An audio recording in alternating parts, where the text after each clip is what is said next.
भारतीय उपमहाद्वीप के सुदूर क्षेत्र में फैला विशाल मौर्य साम्राज्य चक्रवर्ती सम्राट अशोक की मृत्यु के पश्चात तुरंत ही बिखरने लगा और केवल 50 सालों के भीतर ही मौर्य साम्राज्य का पतन हो गया। केंद्रीय सत्ता के इसी दुर्बलता के कारण भारत का पश्चिमोत्तर क्षेत्र इंडो ग्रीक शासकों के हाथ लगा, तो पूर्व में कलिंग राज्य ने भी विद्रोह करके अपने आप को स्वतंत्र कर लिया।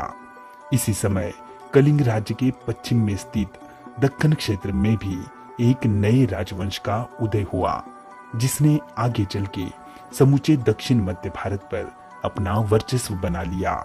पुराणों में इस राजवंश को आंध्रभृत्य, तो अभिलेखों में इन्हें सातवाहन कहा गया है। तो आओ दोस्तों, आज की इस वीडियो में हम सातवाहन राजवंश के बारे में जरा विस्तार से जानने की कोशिश करते हैं।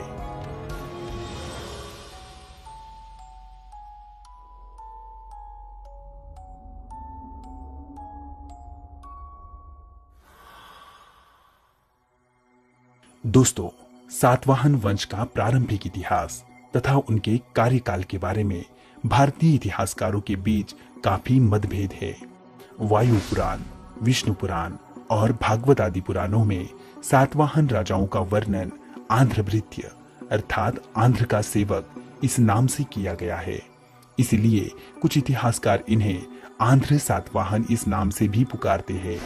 ऐसा माना जाता है कि इनके पूर्वज मौर्य काल में मौर्यों के सेवक रहे होंगे, लेकिन दक्कन के उत्तरी भाग से प्राप्त प्रारंभिक सातवाहन राजाओं के सिक्कों से हमें ये पता चलता है कि मौर्यों के पतन काल में बदलती राजनीतिक परिस्थितियों के अनुसार सातवाहनों ने दक्कन की तरफ बढ़कर अपने आप को मौर्यों से स्वतंत्र कर लिया होगा और यही से प्रारंभिक सातवाहन राज्य का निर्माण भी हुआ होगा।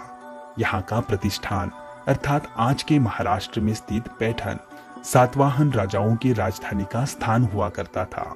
नानीघाट शिलालेख में वर्णित सूची के अनुसार राजा सिमुक को सातवाहन राजवंश का संस्थापक माना जाता है। इस अभिलेख में इनका वर्णन राजा सिमुक सातवाहन ऐसे किया गया है। उन्होंने 30 ईसा पूर्व से लेकर 7 ईसा पूर्व तक लगभग 30 वर्षों तक शासन किया। यद्यपि उनके विषय में हमें अधिक जानकारी नहीं मिलती, लेकिन पुराणों से हमें ये ज्ञात होता है कि कण्व शासकों की शक्ति का नाश कर तथा बचे हुए शुंग मुखियाओं का दमन करके राजा सिमुक ने सातवाहन वंश की नींव रखी। पुराणों में उन्हें सिमुक के अतिरिक्त शिशुक, सिंधु तथा शिप्रक आदि नामों से भी पुकारा गया है। जैन अनुश्रुतियों के अनुसार सिमुक ने अपने शासन काल में जैन तथा बौद्ध मंदिरों का निर्माण करवाया, परंतु अपने शासनकाल के अंत काल में वह पथभ्रष्ट तथा क्रूर हो गया, जिस कारण उसे पदच्युत कर उसकी हत्या कर दी गई। राजा सिमुक के मृत्यु के समय उनके पुत्र की आयु कम होने के कारण उनका भाई कान्हा अगला सातवाहन शासक बना। आगे राजा कान्हा ने भी लगभग 18 सालों तक शासन किया और अपने कार्यकाल में सातवाहन राज्य का नासिक तक विस्तार किया और फिर राजा कान्हा के पश्चात सातवाहन राज्य की बागडोर सिमुक के पुत्र राजा सातकर्णी प्रथम के हाथ में आई।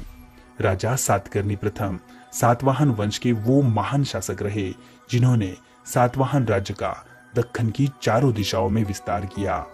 पश्चिम घाट में स्थित नाना घाट या कहे नानी घाट अभिलेख से हमें राजा सातकर्णी प्रथम से जुड़ी काफी जानकारी प्राप्त होती है। राजा सातकर्णी प्रथम की रानी नागनिका द्वारा लिखवाए गए इस अभिलेख से हमें ये पता चलता है कि सत्ता संभालते ही राजा सातकर्णी प्रथम ने राज्य विस्तार के लिए कई सारे अभियान चलवाए और जल्द ही सातवाहन राज्य विदर्भ, नर्मदा घाटी और पश्चिम मालवा प्रदेश तक फैल गया।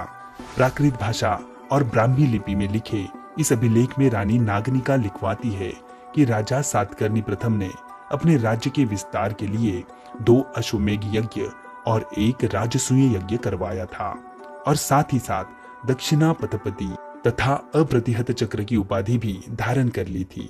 राजा सातकर्णी प्रथम ने मालव शैली की गोल मुद्राएं तथा अपने पत्नी के नाम पर रजत मुद्राएं भी उत्कीर्ण करवाई थी। उनके सिक्कों पर हमें उनके नाम को सूचित करने वाला श्री 7 ऐसा वर्णन मिलता है। पुराणों के अनुसार सातकर्णी प्रथम का शासनकाल केवल 9 वर्षों तक ही रहा, लेकिन इतने कम समय में भी सातकर्णी प्रथम ने सातवाहनों को दक्षिण भारत की एक प्रमुख शक्ति के रूप में स्थापित कर दिया। रानी नागनिका के अभिलेखों से हमें ये पता चलता है कि राजा सातकर्णी प्रथम की मृत्यु के समय उनके दोनों पुत्र वेदश्री और सतश्री अल्पवयस्क होने के कारण रानी नागनिका ने ही सतश्री के राजा बनने तक सत्ता संभाली। शायद वेदश्री की जल्दी मृत्यु होने के कारण आगे हमें उसके बारे में कोई भी जानकारी प्राप्त नहीं होती। इसी तरह सतश्री के पश्चात उत्तराधिकारी बने अगले सातवाहन राजा के बारे में भी हमें कोई जानकारी प्राप्त नहीं होती। सातवाहन राजाओं की इसी श्रृंखला में हमें छठवें सातवाहन राजा सातकर्णी द्वितीय के बारे में कुछ जानकारी प्राप्त होती है।